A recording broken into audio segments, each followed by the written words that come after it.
Hello there, everybody, and welcome back to Buckeye Politics. It's me, your favorite Ohioan.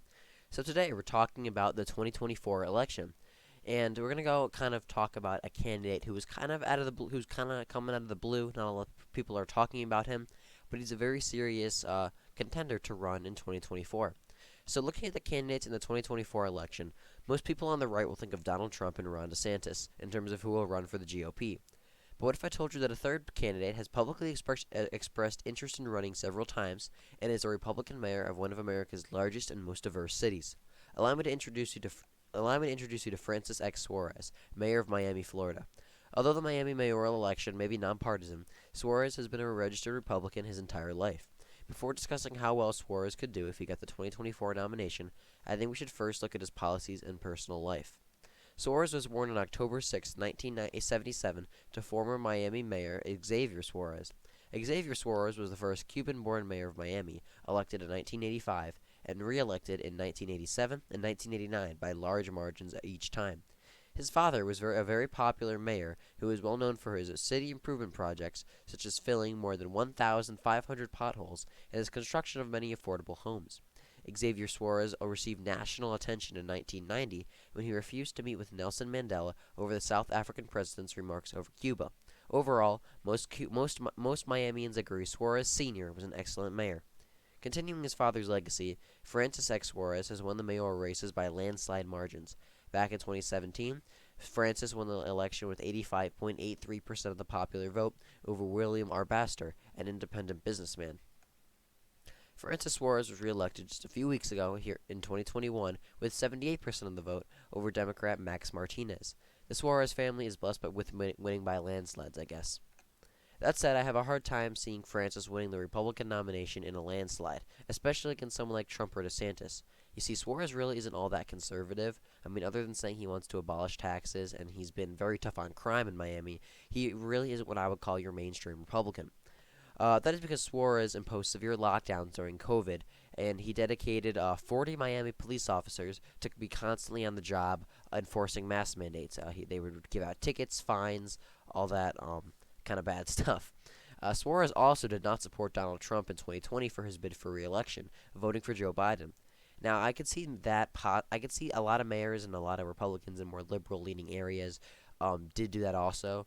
But there's two reasons I don't that still is a huge turnoff. And the first is Suarez. I mean, look at Miami. Miami trended very heavily right to Trump, and Suarez didn't endorse him. And Miami is clearly a right trending area. And also, Suarez didn't even vote for Ron DeSantis in 2018. He voted for Andrew Gillum. So if that doesn't say that you're a Republican in name only, I really don't know what else can. Maybe he has more different personal beliefs, but still, Miami is becoming such a red area that he can become a little more conservative. He doesn't have to play a complete rhino. So yeah, with that, Suarez, although he might be very popular in Miami, he's still very much a rhino, and would likely not get much support in the Republican primary. But putting all that aside, let's say he did get the nomination. How would he do against Joe Biden? On the off chance that Francis X. Suarez does somehow get the Republican nomination, I think that he would probably vastly underperform Trump in a lot of more traditional Republican area or places that are trending Republican. He would definitely underperform Trump, but in some areas that may be trending away from the GOP, he might do a bit better. So yeah, these are all the safe states for the Republicans and Democrats. I really don't see Suarez making too many gains with traditional Democrats, and I think he will manage to hang on to a lot of the Republican strongholds. He might regress a little bit in some white working class parts that are trending red, such as maybe parts of Kentucky and West Virginia. I think he'd underperform Trump by about a point or two, but really with how polarized we've become, I don't see Suarez doing too badly in the traditional Republican areas.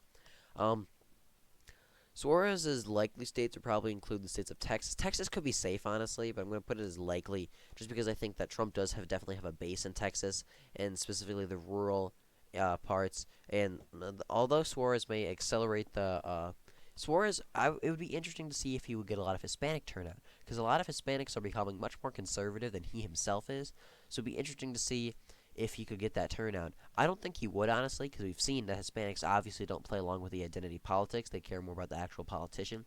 So I really don't see Suarez, although he may be Hispanic, I really don't see him making too much gain with Hispanics just because he's Hispanic. He's not really a conservative, and he doesn't really, his values don't necessarily align with the Hispanic community, especially those that are trending right.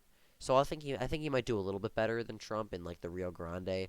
I really don't know, honestly. I think he'd maybe do a point better. He just possibly do about what Trump did, plus the national environment in that part of the country. But and that's kind of the same with Florida. I'd say give it to him by a likely margin. Um, he would not. He would get some probably a little more support in Miami-Dade. Probably accelerate the Hispanic trends by a couple points. But in all reality, I think Trump and DeSantis would accelerate Hispanic trends faster than Suarez himself, just because the people in most Hispanics across the country, they clearly are not turned on by the virtue signaling and all that stuff, right? Identity politics, because they're even when the Democrats have done nothing but play to that, they still trended right. So I really don't see the reverse happening. So I think Suarez could maybe improve a little bit with your I guess maybe centrist Hispanic. I really don't see him getting, and he probably would keep some of that conservative Hispanics that are trending more Republican. But I really don't think he would be like this crazy good Hispanic that would suddenly make Hispanics vote Republican by like 20 points. Um, I think the I don't think Suarez would have any other likely states other than no other likely states for Suarez. Biden's likely states include states of Minnesota, Colorado, Virginia, Maine at large, and I believe that is it. Suarez's lean states include states of Iowa, North Carolina, probably Arizona. I think Arizona will probably flip red as of now to Trump, Suarez, DeSantis, pretty much any Republican. With Arizona would most likely flip back to just because of how unpopular Biden is. Keep in mind, this is taking place now when Biden's approval rating is like 34%. If Biden was popular, then this map would probably look a little bit different. But still, this is taking place now. This is if Biden being relatively unpopular. So yeah, Biden's lean states would probably include states like Wisconsin, Michigan, and Pennsylvania.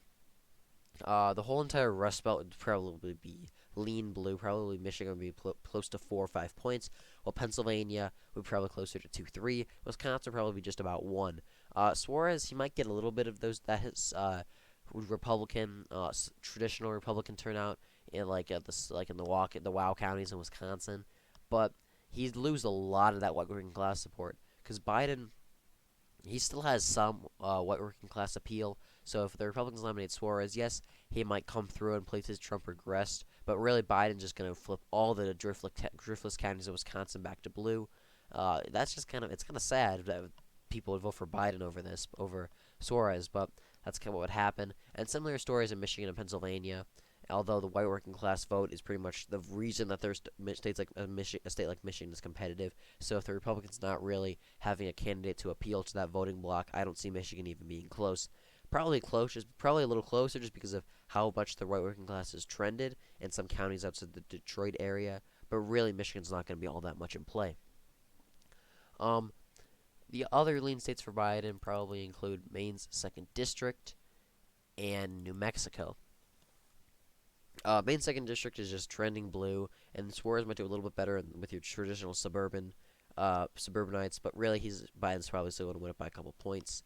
New Mexico, similar thing. Suarez might do a little bit better with Hispanics, but like I said, I really don't see Hispanics being too turned on by the identity politics thing, because Suarez really is not a conservative. The only reason I could see him getting the nomination was if the GOP decided to go down the route of the Democrats and play identity politics, so I really don't see him making New Mexico all that close. I think Biden would probably also win New Hampshire by a lean margin. Suarez doesn't really have much appeal in New Hampshire.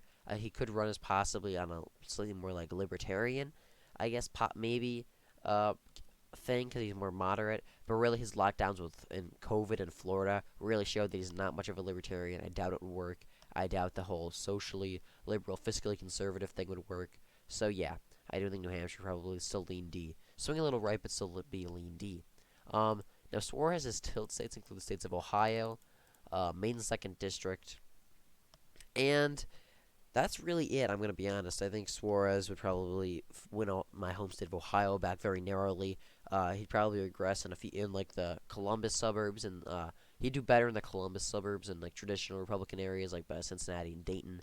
But in the white working class areas near the Ohio River, Pennsylvania border, a lot of those would probably just not turn out, or a few might go to Biden. But most probably just wouldn't turn out. So that's why I think Ohio would narrowly stay red, not by much, but a little bit, probably about a half a point. It would be one of the closest states in this election. I think Biden would probably go on to win uh, Nevada and Georgia by tilt margins. Suarez would probably only make Georgia competitive because he was more socially liberal, which because of that it would also turn out the traditional Republicans in the northern part and the southern part of Georgia. So he might do a little bit better in the Georgia suburbs in Atlanta, but really the outside of Atlanta suburbs, Suarez would probably underperform Trump heavily. Similar story in Nevada. Nevada is a red trending state, and it has a high Hispanic population. That's the only reason I think it would be close. But really, Suarez, other than maybe getting a few votes from like suburban Hispanics outside of Las Vegas or Reno, I think he would regress in a lot of the working class parts of Las Vegas, which is really where all the gains are being made. So it really wouldn't matter much. I do think we get closer, just like I said, because Biden is pretty unpopular right now. But I really don't see Suarez really putting Nevada into play. It'd be pretty close, obviously, it'd be less than a point, but I don't think it would be that crazy margin to like super close, probably about 0.9.